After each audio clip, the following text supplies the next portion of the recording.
इस कार्यक्रम के प्रायोजक हैं महात्मा गांधी अस्पताल जयपुर। नमस्कार, A1 टीवी के इस खास कार्यक्रम हेलो डॉक्टर में आपका स्वागत है। सदियों से निसंतान महिलाएं बांझपन के अभिशाप से ग्रस्त रही हैं। सामाजिक रूप से, पारिवारिक रूप से एक अभिशाप माना गया महिलाओं के लिए कि बच्चे पैदा नहीं कर सकती। लेकिन हम लोग परंपरागत रूप से ये कभी नहीं मानते थे कि इसके लिए पुरुष भी दोषी हो सकता है, चाहे पुरुष का अहंकार कहें या हमारा पुरुष प्रधान समाज इस बात को नहीं स्वीकार करता। लेकिन जैसे जैसे reproductive medicine department medical science में विकसित होता चला गया, जांच होती चली गई, मेडिकली फिटनेस की जांच होती चली गई, तो पता लगने लगा कि हो सकता है स्त्री बच्चा पैदा करने लायक हो पर पति नहीं हो। और धीरे धीरे करके ये निसंतानता का अभिशाप, जब डिपार्टमेंट में नई नई तकनीक आई, खासतौर पर IVF आई, उसके बाद से लाखों निसंतान दंपतियों की गोद में खिलखिलाते हुए बच्चे जन्म लेने लगे। परिवारों को इस अभिशाप से मुक्ति मिलने लगी और एक हद तक, एक जमाने तक पुरुष इलाज तो दूर, अपना परीक्षण कराने को तैयार नहीं होते थे, उनका अहम बीच में आता था। लेकिन धीरे धीरे करके ये बात सामान्य होती चली गई और अब समाज में इसे अभिशाप नहीं माना जाता। इसका इलाज कराने के लिए, अपनी जांच कराने के लिए पुरुष स्त्री दोनों तत्पर रहते हैं, जाते हैं और इस अभिशाप से मुक्ति का प्रयास करते हैं। मेडिकल साइंस ने जो भी तकनीकें डेवलप की हैं उन सब का उपयोग करके, दवाइयों का उपयोग करके आज हमारे साथ हैं डॉक्टर अलका गहलोत।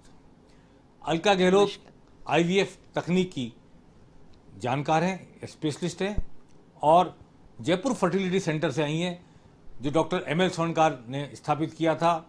आज के बरसों पहले परखनली शिशु का जब भारत में जन्म हुआ, तो जिन्हें पायनियर माना जाता है परखनली शिशु का, डॉक्टर स्वर्णकार और जयपुर फर्टिलिटी सेंटर, वहीं से आई हैं डॉक्टर अलका गहलोत। डॉक्टर साहब, आपका बहुत स्वागत है A1 टीवी के स्टूडियो में, हमारे दर्शकों की ओर से भी। और आज हम एकदम नए विषय पर बात कर रहे हैं हेलो डॉक्टर में। डॉक्टर साहब, ये जो भी निसंतानता की परंपरा में परंपरागत थ्योरी रही है, उससे मुक्ति दिलाने में और स्त्री को इस अभिशाप से मुक्त कराने में बड़ा योगदान है आपके डिपार्टमेंट का। तो ये बताएंगे कि निसंतानता स्त्री में क्यों होती है और पुरुष में क्यों होती है? कैसे डिटेक्ट की जा सकती है, कैसे जाना जा सकता है कि कौन इस बात के लिए जिम्मेदार है कि बच्चा पैदा नहीं हो पा रहा घर में? जी। सबसे पहले मैं सभी दर्शकों का अभिवादन करना चाहूँगी और आपका भी धन्यवाद करना चाहूँगी। असल में ये एक बहुत ही अहम सवाल है कि क्या क्या कारण हो सकते हैं जिसकी वजह से कोई दंपति निसंतान हो सकता है और इस परेशानी से गुजर सकता है। तो सबसे पहले मैं ये बताना चाहूँगी कि इनफर्टिलिटी या निसंतानता क्या है और हम कब कहेंगे कि ये जो कपल है वो इनफर्टाइल है और कब हमें उसका इलाज करना चाहिए। तो यदि कोई कपल 1 साल तक कोशिश कर रहा है कंसीव करने के लिए, प्रेगनेंसी के लिए, और उसके बाद में भी कंसीव नहीं कर पाता है, प्रेगनेंसी नहीं हो पाती है, तो उस कंडीशन में हम उसको एडवाइस करेंगे कि वो जांचें कराए प्रेगनेंसी के लिए। गर्भ धारण नहीं कर पा रहा है, गर्भ धारण नहीं कर नहीं कर पा रहा है, गर्भ धारण नहीं कर पा रहा है, तो हम उसको एडवाइस करेंगे, सलाह देंगे कि वो अब उन्हें जांच करा लेनी चाहिए।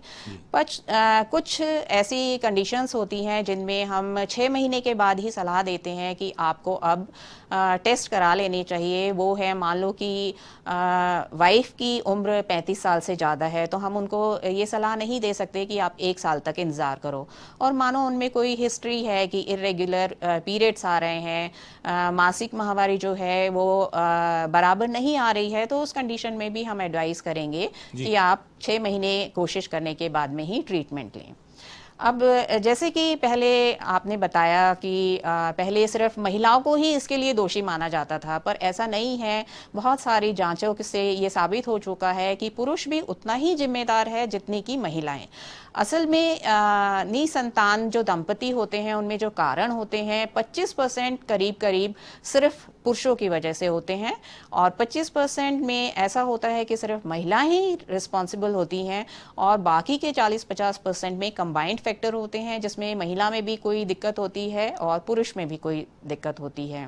जी। कारण बहुत सारे हो सकते हैं, जैसे महिलाओं को यदि लें तो उसमें जो बच्चेदानी होती है उसमें किसी तरह का यदि कोई परेशानी है, जैसे बच्चेदानी का जो मुंह होता है वो यदि बंद है, या फिर उसमें किसी तरह का बहुत लंबे समय से इन्फेक्शन है, या बच्चेदानी के अंदर कोई गांठ है जिसको फाइब्रॉइड कहा जाता है, या सबम्यूकस पॉलिप है जो भी एक तरह की बच्चेदानी की गांठ है, या फिर कभी उसने कोई डीएनसी कराई है, सफाई कराई है बच्चेदानी की, उसकी वजह से इन्फेक्शन हो गया है और जो लाइनिंग है वो चिपक गई है, तो इसको कह सकते हैं कि एशरमैन सिंड्रोम हो गया है, या आम भाषा में हम कहेंगे कि बच्चेदानी के अंदर जाले बन गए हैं।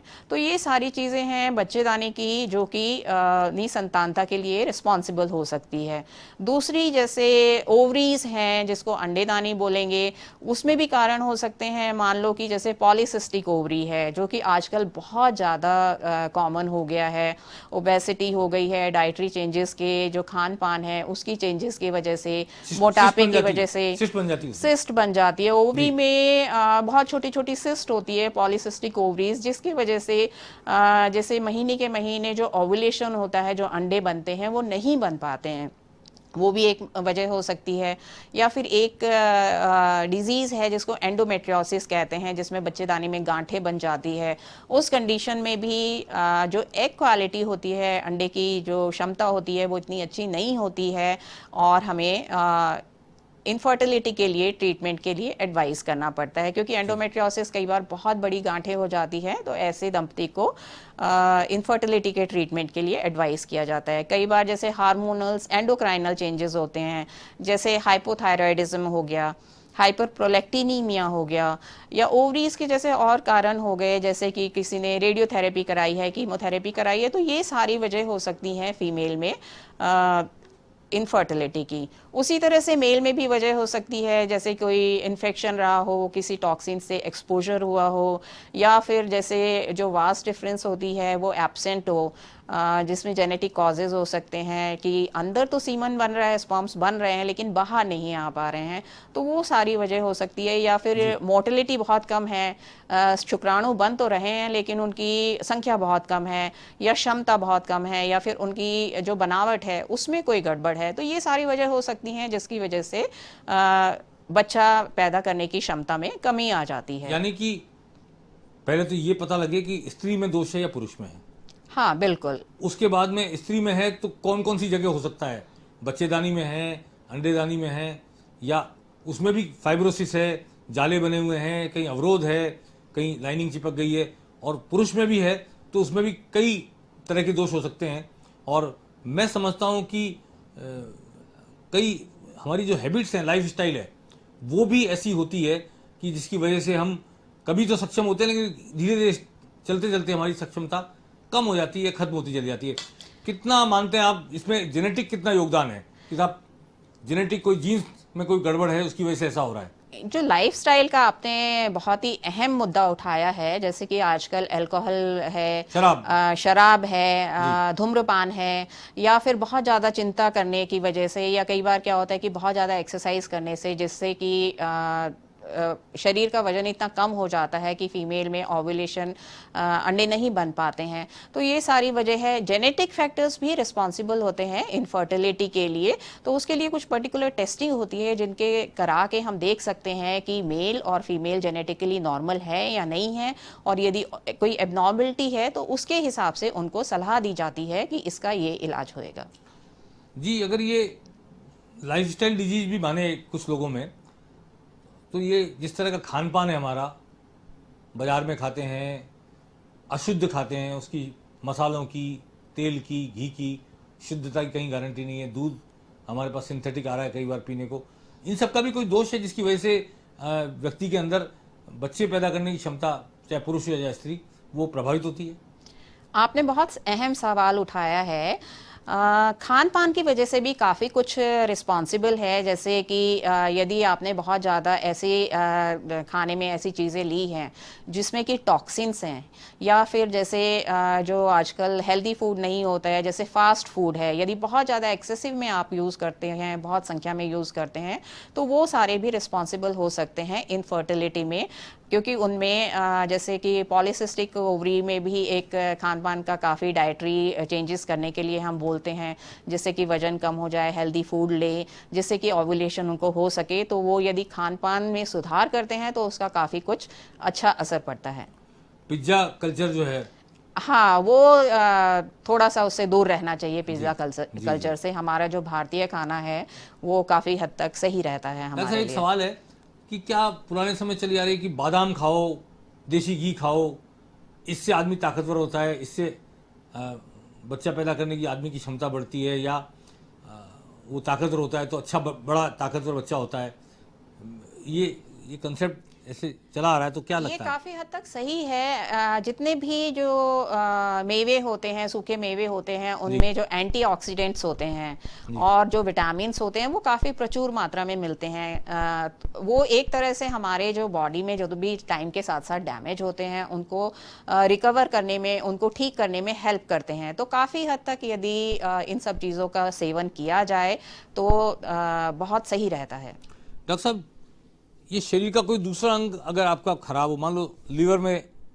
सिरोसिस हो गया है, या कोलेस्ट्रॉल बढ़ रहा है, शुगर हो रखी है, मधुमेह की बीमारी हो रखी है, हाई बीपी है, इन सब का भी असर पड़ता है व्यक्ति की बच्चे पैदा करने की क्षमता में, औरत और आदमी दोनों की? हाँ, देखिए, यदि आपके बॉडी में कोई कोमॉर्बिडिटीज़ हैं, दूसरे जो सिस्टम है उसमें यदि कोई डिजीज़ है तो वो बेसिकली आपके पूरे ही शरीर को अफेक्ट करती है। उसमें कुछ हार्मोन्स होते हैं जो इंक्रीज़ हो जाते हैं, लिपिड्स का सब प्रोफाइल जो होता है वो गड़बड़ हो जाता है। तो ये भी काफ़ी हद तक, जैसे आप मोटापा ही ले लें तो मोटापे में बहुत सारे हार्मोन्स होते हैं जो गड़बड़ हो जाते हैं, फैट बहुत ज़्यादा इंक्रीज़ हो जाता है। तो वो सारा भी इनफर्टिलिटी के लिए रिस्पॉन्सिबल हो जाता है, क्योंकि हार्मोनल साइकिल जिसकी वजह से सब कुछ नॉर्मल होता है, अंडे बनते हैं हर महीने, तो वो सब डिस्टर्ब हो जाता है इसमें। तो ये एक कारण हो सकता है। डॉक्टर साहब, कुछ दवाइयाँ भी है, आपने किसी बीमारी में कुछ दवाइयाँ ली है, बहुत ज़्यादा आपने एंटीबायोटिक ले लिए, और जैसे आप कीमोथेरेपी के लिए कह रही थी पहले कैंसर में, तो ऐसी कौन सी क्या दवाइयाँ जो अगर ले ली जाएँ, स्टीरॉयड ले लें तो उससे भी प्रभावित होती है मनुष्य की क्षमता? देखिए, जैसा कि आपने पूछा कि कीमोथेरेपी वगैरह से, मान लो किसी को कैंसर हो गया है, कोई फीमेल है और उसको कैंसर हो गया है और वो उसके लिए रेडियोथेरेपी या कीमोथेरेपी लेती है, तो उस कंडीशन में चांसेस हैं कि उसके जो अंडे बनने की क्षमता है वो काफ़ी कम हो जाए, कई बार तो बिल्कुल ही ख़त्म हो जाती है। जी। लेकिन उसके लिए एक ठीक चीज़ ये है कि उसके लिए आजकल जैसे ऑन्कोलॉजिस्ट होते हैं जो कैंसर का ट्रीटमेंट करते हैं, वो एडवाइस करते हैं कि आप अपने अंडे जो हैं वो फ्रीज करा ले। तो यदि अनमैरिड लड़की है तो उसका दवाइयाँ वगैरह दे के अंडे बना के उनकी फ्रीजिंग कर सकते हैं, और यदि शादीशुदा है तो उनके अंडे बना के और हस्बैंड का सीमन लेके एम्ब्रियो बना के फ्रीजिंग कर सकते हैं। तो ये एक फिर बाद में बच्चा एडवांसमेंट पैदा है। कर लें? हाँ, बाद में उनका हम उपयोग कर सकते Very हैं। good, जैसे जी, अंडे हैं, जैसे एम्ब्रियो जो फ्रीज करे हैं, तो उनका बाद में जब वो अपने फर्दर लाइफ में जब ठीक हो जाती हैं तो उनका उपयोग कर सकते हैं।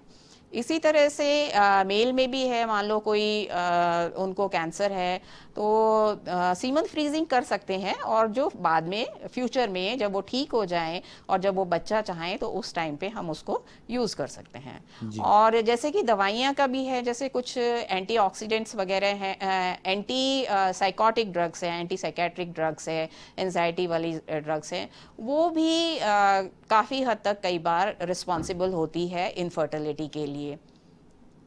नींद की गोलियां लेते हैं बहुत सारे लोग सोने के हाँ, लिए, बेसिकली वही एंटी एंजाइटी जो वाली जी। ड्रग्स हैं वो भी रिस्पॉन्सिबल होती है। उससे भी आदमी की क्षमता थोड़ी प्रभावित होती हाँ, है। बिल्कुल बिल्कुल। और ये जो कई सारी एंटी एलर्जिक दवाइयाँ आती है, जैसे नींद भी आ जाती है, आदमी काफ़ी हद तक अवचेतन में चला जाता है, एलर्जी की कोई दवा लेते हैं, उससे थोड़े भी टाइम तक यदि इनका प्रयोग किया जाए तो बहुत ज़्यादा साइड इफेक्ट नहीं होते हैं इनके, पर लंबे टाइम तक नहीं प्रयोग करना चाहिए। जी। स्टेरॉइड्स का ज़रूर है कि लंबे टाइम तक यदि जैसे कि आजकल जिम वगैरह में बहुत सारे लोग देते हैं और हाई डोज ऑफ स्टेरॉइड्स दे देते हैं, तो उससे स्पर्मेटोजेनेसिस पे फ़र्क पड़ता है। जी जी, और उससे फिर पुरुष की क्षमता खत्म हो जाती है लगभग। बिल्कुल बिल्कुल। जी जी।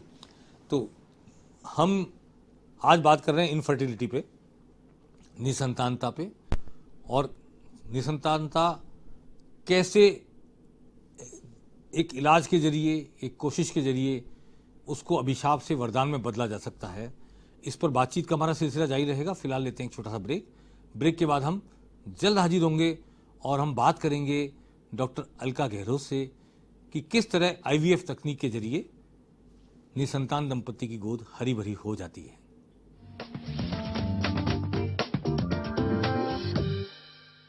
ब्रेक के बाद आपका स्वागत है।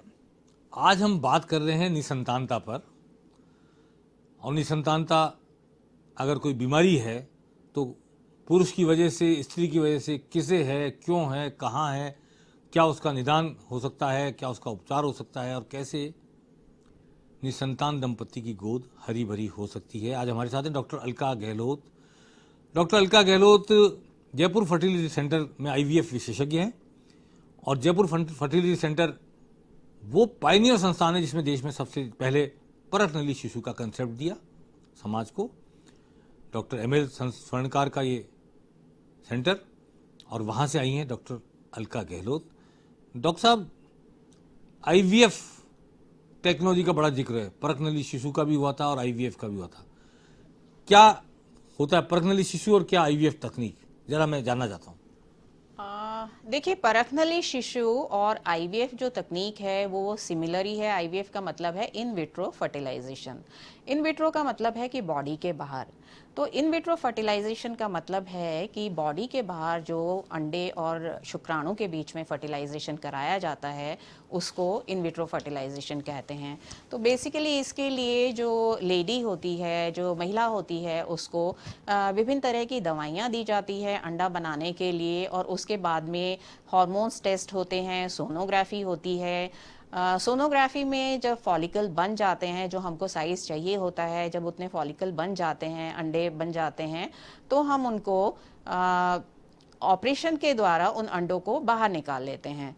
बाहर लाके उनको लैब में लेके आते हैं। लैब में देखते हैं कि अंडों की क्वालिटी कैसी है, कितने अंडे मिले हैं, और उसके बाद में जो शुक्राणु है, जो सीमन है, सीमन लेके उसमें से शुक्राणु लेते हैं और उनका फर्टिलाइजेशन कराते हैं।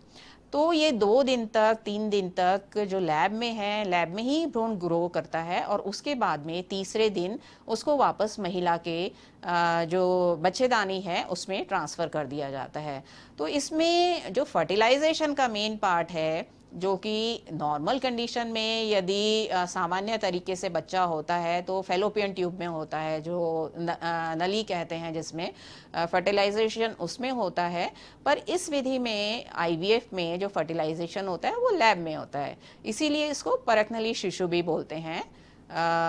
और उसके बाद में जब बच्चा बन जाता है तो फिर यूट्रस में ट्रांसफ़र करते हैं, जो कि 3 दिन के बाद में या 5 दिन के बाद में भ्रूण की कंडीशन को देखते हुए ट्रांसफ़र करते हैं। यानी कि उसका बीजारोपण तो होता है बाहर शरीर के, हाँ जी, और फिर बच्चे के भ्रूण का विकास बच्चे के रूप में, शिशु के रूप में वापस माँ के कोख में जाकर ही होता है। कोख में जाके होता जी। है। ये तो हुआ कि हमने बाहर फर्टिलाइजेशन कराया, लेकिन बाहर क्यों कराते हैं हम? देखिए, इसकी बहुत सारी वजह हो सकती है। जैसे जो मेन कारण है वो तो आप कह सकते हैं कि ट्यूबल फैक्टर, जो इनफर्टिलिटी है, ठीक है। इसमें क्या होता है कि महिला की जो ट्यूब है वो सामान्य नहीं है, बंद हो उसमें चुकी कहीं अवरोध है, बंद है, कहीं बंद हो चुकी जी, हैं। जी। उसमें अवरोध की वजह से नॉर्मल जो प्रेगनेंसी होती है, जो बच्चा ठहरता है, वो फर्टिलाइजेशन का जो पार्ट है वो ट्यूब में होता है, और यदि उसमें अवरोध है तो फिर हमें कोई ऐसा तरीका ढूंढना पड़ेगा जिससे कि हम अंडेदानी से अंडे ले लें, उस अवरोध का बाईपास कर देते हैं आप। हाँ बिल्कुल, और वो बाईपास का तरीका है लैब में फर्टिलाइजेशन कराना। जी। तो इसीलिए हम ये एक वजह हो सकती है। बाकी दूसरी बहुत सारी वजह हो सकती है। मान लो शुक्राणु इतने कम हैं कि नॉर्मल फर्टिलाइजेशन नहीं हो सकता है, या शुक्राणुओं की जो क्षमता है, मोटिलिटी है, वो कम है, या फिर उनकी बनावट में कोई दिक्कत है, तो उस कंडीशन में हम शुक्राणु का सिलेक्शन करके उनको छांट के, और एक इक्सी मेथड होता है उसके द्वारा फर्टिलाइजेशन कराते हैं। तो उसके लिए भी हमें ज़रूरी होता है कि हम इन विट्रो आईवीएफ के लिए जाएं। तो बेसिकली महिला की वजह से भी ये हो सकता है और पुरुष की वजह से भी हो सकता है, दोनों ही कंडीशन में। ये जो बाहर फर्टिलाइजेशन कराते हैं, इसमें कोई विशेष एटमॉस्फेयर क्रिएट करते हैं, परख नली का टेम्परेचर विशेष क्रिएट करते हैं, कोई परिवर्तन करते हैं जो पुरुष और स्त्री के शरीर में जो प्रक्रिया होती है उस जैसा माहौल बन जाए बाहर, ऐसा कुछ करते हैं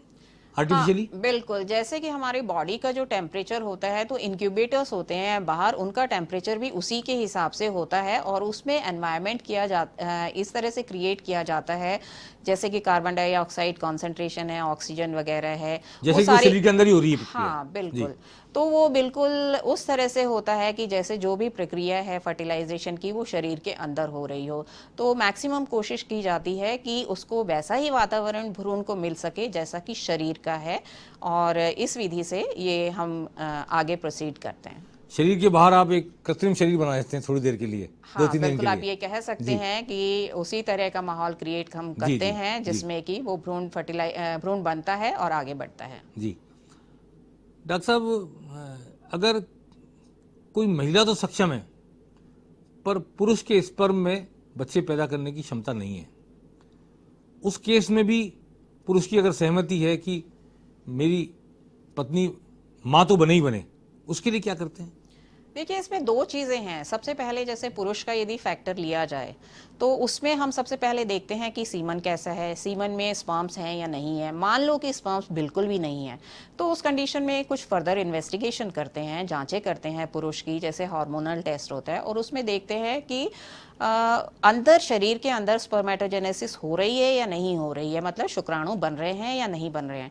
कई बार ऐसा होता है कि शरीर के अंदर शुक्राणु बन रहे होते हैं लेकिन किसी बाधा की वजह से वो बाहर नहीं आ पाते हैं, और पुरुष सोचता है कि भाई उसमें तो संतान पैदा करने की क्षमता नहीं है। तो हार्मोन्स का यदि लेवल नॉर्मल आता है तो उस कंडीशन में ऑपरेशन करके सर्जिकल टेक्निक से स्पर्म बाहर निकाले जा सकते हैं और उनको आईवीएफ के काम में लिया जा सकता है।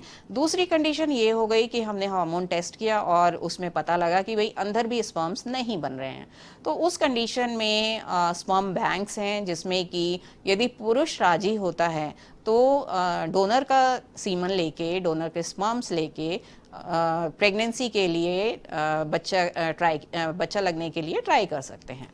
उस केस में जिसका सीमन लिया न तो शायद उसे पता होता है कि मेरे सीमन से किसके बच्चा हो रहा है, और न जिसने लिया है उसको पता होता है। ऐसा मेरे ख्याल से गोपनीयता रखी जाती है। बिल्कुल बिल्कुल, आप बिल्कुल सही कह रहे हैं। इसमें पूरी तरह से गोपनीयता रखी जाती है, ना तो सीमन देने वाले को और ना ही सीमन लेने वाले को पता होता है कि किसकी क्या आइडेंटिटी है, क्या परिचय है, कहाँ किसका सीमन गया, कहाँ से लिया गया। ये बिल्कुल ही गुप्त रखा जाता है जिससे कि बाद में कोई दिक्कत नहीं हो। बाद में सामाजिक दिक्कत भी हो सकती है, पारिवारिक भी हो सकती है, बिल्कुल साइकोलॉजिकल दिक्कत भी हो सकती है इसमें। हाँ जी। जी डॉक्टर साहब, ये एक सरोगेट मदर की बड़ी चर्चा होती रहती है कि किराए की कोख, ये क्या कंसेप्ट है और क्यों करना पड़ता है? देखिए, कई बार क्या होता है कि जो महिला है उसकी बच्चेदानी है वो सही से काम नहीं कर रही होती है ना। मान लो कि बहुत बार आईवीएफ करा लिया और फिर भी प्रेगनेंसी नहीं हो पा रही है, मान लो 4-5 बार आईवीएफ करा लिया, उसकी लाइनिंग जिसको एंडोमेट्रियम कहते हैं जिस पे बच्चा ठहरता है अच्छी नहीं है, या जैसे मैंने अभी बताया कि एशरमैन सिंड्रोम की बच्चेदानी में जाले बन गए हैं। मान लो उन जालों को काटने के बाद में और हार्मोनल थेरेपी देने के बाद में भी लाइनिंग नहीं बनती है, ठीक है, और बार बार ट्रीटमेंट कराने के बाद में भी यदि वो बच्चा पैदा नहीं कर पा रही है तो उस कंडीशन में, और यदि उसके अंडे बन रहे हैं तो उस कंडीशन में उसके अंडे लेके और उसके पति के शुक्राणु लेके बाहर फर्टिलाइजेशन करा के आईवीएफ करके और सरोगेट मदर में मान लो जैसे कोई और महिला जो कि तैयार है कि वो उनका भ्रूण अपनी कोख में ले लेगी और विकसित करेगी। हाँ जी। और विकसित करेगी, तो उस कंडीशन में हम ये सरोगेसी वाला पैटर्न यूज कर सकते हैं। इसमें कितने चांसेस हैं जिस महिला की कोख में वो भ्रूण डेवलप हो रहा है उसके भी शरीर का कोई अंश, उसकी भी जेनेटिज्म, उसका कुछ इसमें शामिल होता है, उनकी जेनेटिक चीजें आ जाती हैं या नहीं आती हैं? नहीं, ऐसा तो पुरुष स्त्री के ही होंगे जिनका। हाँ बिल्कुल, क्योंकि जेनेटिकली आपने जो oocyte लिया है, जो आपने अंडा लिया है, जो आपने शुक्राणु लिया है, तो जेनेटिक मटेरियल तो उन्हीं का ही होता है, तो ऐसा कोई चांसेस नहीं होता है कि सरोगेट का कोई यानी कि जिसकी किराए की कोख आपने ली है, हाँ जी बिल्कुल, उसके कोई अनुवांशिक गुण, अवगुण, दोष कुछ भी नहीं आएंगे उस बच्चे में? नहीं, उसमें नहीं। जो आएंगे वो उस बच्चे के पिता और माता जो हैं जिनके अंश से वो बन रहा है उन्हीं के आएंगे। बिल्कुल जी डॉक्टर साहब, दो सवाल मैं आपसे करना चाहता हूँ। कुछ तो स्ट्रेस से और इनसे नपुंसकता जो आती है वो बहुत मेरे ख्याल टेम्परेरी होती है, स्ट्रेस खत्म हो जाए तो, या शराब वराब आदमी छोड़ दे तो, सिगरेट छोड़ दे तो। इनकी कोई दवाइयाँ भी होती है क्या जिनसे पुरुष सक्षम हो जाए? दवाइयाँ तो होती है, लेकिन ये बेसिकली तो डिपेंड करता है कि उस पुरुष पे ही, कि वो अपना जो स्ट्रेस लेवल है कितना कम कर पाएगा, क्योंकि दवाइयाँ भी यदि वो मन से अपना स्ट्रेस लेवल कम करेगा तभी इफ़ेक्टिव होएंगी, अदरवाइज दवाइयों का भी बहुत ज़्यादा रोल नहीं है।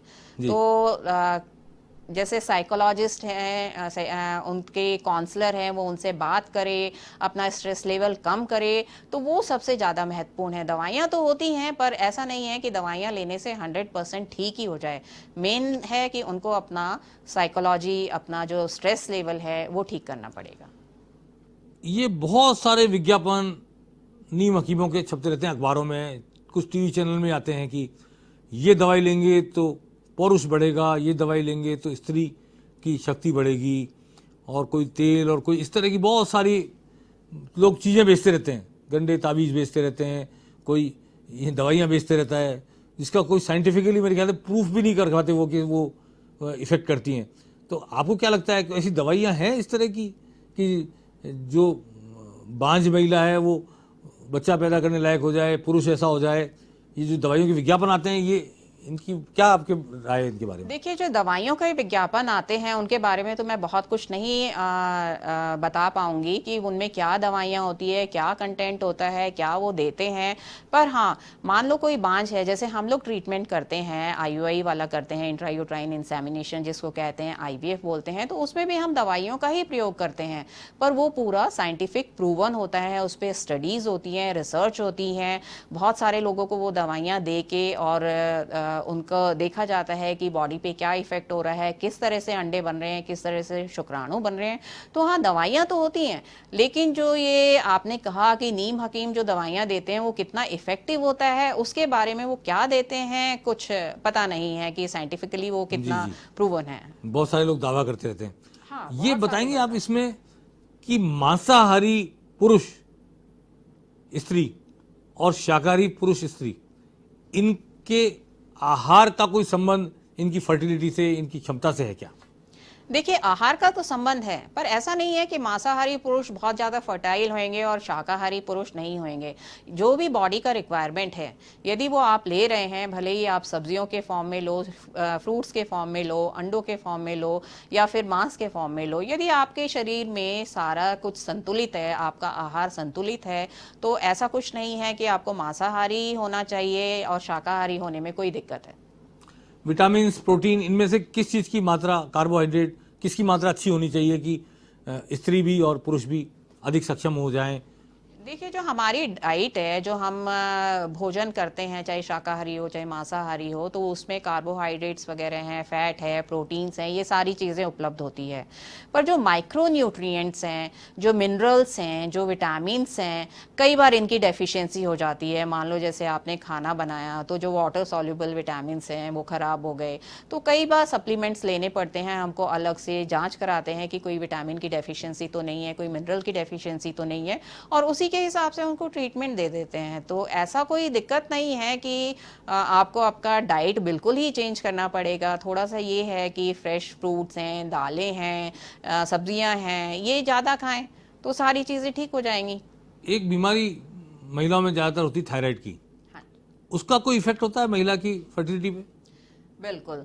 देखिए, थायराइड में जैसे हाइपोथायराइडिज्म हो जाता है, जिसमें कि ये बेसिकली हार्मोनल इम्बैलेंस है, एंडोक्राइनल फैक्टर है, जिसकी वजह से कई बार अंडे जो बनते नहीं हैं, जो हर महीने अंडे रिलीज होते हैं ओवरी से, वो नहीं बन पाते हैं। तो यदि इनका ट्रीटमेंट कर देते हैं, तो यदि दवाइयाँ दे देते हैं थायराइड को ट्रीट करने के लिए, तो स्पॉन्टेनियस ओव्यूलेशन, अंडे बनना शुरू हो जाते हैं। जी, एक आखिरी सवाल करना चाहता हूँ। ब्रेस्ट कैंसर में बहुत सारी महिलाएं ब्रेस्ट रिमूव करा देती हैं, क्या उसका बच्चे होने पर और बच्चे के पालन पोषण पर कोई असर होता है? देखिए, बच्चे होने पर तो उसका कोई असर नहीं होता है। यदि ब्रेस्ट रिमूव करा दिया जाए, पालन पोषण में ज़रूर है कि ब्रेस्ट फीडिंग वगैरह के लिए उनको दिक्कत होगी, प्लस उनमें मॉनिटरिंग करना पड़ता है, क्योंकि जैसे प्रेगनेंसी के लिए मान लो वो ब्रेस्ट कैंसर वाली महिला ट्रीटमेंट कराती है इनफर्टिलिटी के लिए, तो उनको हमको स्पेसिफिक दवाइयाँ ही देनी पड़ती है, जिससे कि उनके पर्टिकुलर हार्मोन्स बहुत ज़्यादा बढ़े नहीं, वो कंट्रोल में रहें। तो उनके लिए कुछ स्पेशल दवाइयाँ होती हैं, वही दी जाती हैं अंडा बनाने के लिए, और ध्यान रखा जाता है कि कुछ हार्मोन्स बहुत ज़्यादा नहीं हुए कि उनका रिकरेंस नहीं हो जाए ब्रेस्ट कैंसर की। डॉक्टर साहब, कोई संदेश दर्शकों को देना चाहेंगे? आप महिला और पुरुष सब सुन रहे हैं। बिल्कुल, मैं ये बताना चाहूँगी कि जो निसंतानता है, कोई ऐसी बीमारी नहीं है जिसका इलाज नहीं हो सके। दूसरी चीज़ ये है कि पुरुष और महिला दोनों ही बराबर के ज़िम्मेदार हैं। तो जब भी जांच कराने आएँ, जब भी काउंसलिंग के लिए आएँ, जब भी आप बात करने के लिए आएँ, तो दोनों साथ में आएँ, जिससे कि दोनों का ही जाँचें हो सके और दोनों को ही प्रॉपर एडवाइस की जा सके और इलाज किया जा सके। आज हमने बात की रिप्रोडक्टिव मेडिसिन की विशेषज्ञ, आईवीएफ की विशेषज्ञ डॉक्टर अलका गहलोत से। जयपुर फर्टिलिटी सेंटर, जो पर्सनली शिशु के मामले में पायनियर था देश में, वहाँ की विशेषज्ञ आज रूबरू हुई एवन टीवी के दर्शकों से, और बात की हमने निसंतानता अभिशाप नहीं है, इलाज के लायक रोग है, उसके अलग अलग कारण पुरुष और स्त्री में हो सकते हैं। कारण को ढूंढा जाए, उस कारण का निवारण किया जाए, और जिसका संभव नहीं उनके लिए आईवीएफ तकनीक, शरीर के बाहर भ्रूण तैयार करना, शरीर के बाहर तैयार भ्रूण को भी किसी और महिला की कोख में डालकर वहाँ विकसित करना है। तमाम ऐसी बातें जो हमारे जीवन के इस अभिशाप से हमें मुक्ति दिलाने के लिए तकनीक विकसित की गई है, ताकि हमारा जो सबसे बड़ा सपना होता है इंसान का कि मेरा वंश चले, वंश चलाने की, आगे बढ़ाने की जो हमारी फितरत है, जो हमारा संस्कार है, जो हमारी संस्कृति है, उसके लिहाज से सबसे इम्पॉर्टेंट डिपार्टमेंट में से मानता हूँ, तकनीक को मानता हूँ, इस विकास को मानता हूँ, इन खोजों को मानता हूँ। और डॉक्टर अलका गहलोत का आज बहुत धन्यवाद कि उन्होंने आकर इन सब बातों पर हमारे साथ प्रकाश डाला। हेलो डॉक्टर में हम एक बार फिर मिलेंगे अगले कार्यक्रम में, और किसी अन्य विषय पर चर्चा करेंगे, अन्य बीमारी पर। देखते रहिए एवन टीवी। नमस्कार।